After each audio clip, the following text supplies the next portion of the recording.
কাণ্ড! লাবু রাধা মাধবের সামনে হাত জোর করে প্রার্থনা করছে। কদিন থেকেই আমি লক্ষ্য করছিলাম মেয়েটা কেমন বদলে যাচ্ছে, কিন্তু এভাবে রাধা মাধবের সামনে দাঁড়িয়ে প্রার্থনা করছে। ও নিশ্চয়ই শ্রাবণীর জন্য প্রার্থনা করছে, যাতে ওর অপারেশনটা ভালোভাবে হয়ে যায়।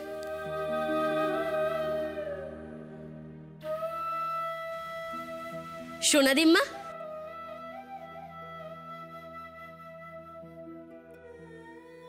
ঠাকুরের কাছে কি প্রার্থনা করছিলে?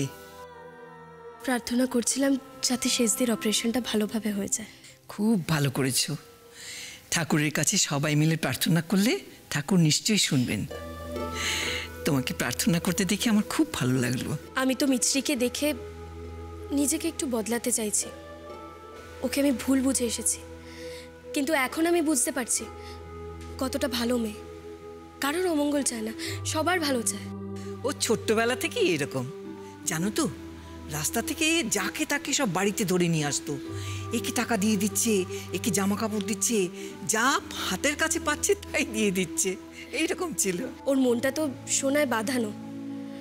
আমি ওর সঙ্গে কতবার খারাপ ব্যবহার করেছি, সেগুলো মনে পড়লে আমার খুব কষ্ট হয়।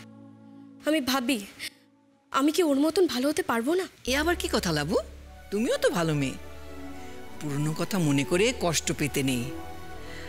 আচ্ছা, তুমিও তো হাসপাতালে ওদের সঙ্গে যেতে পারতে।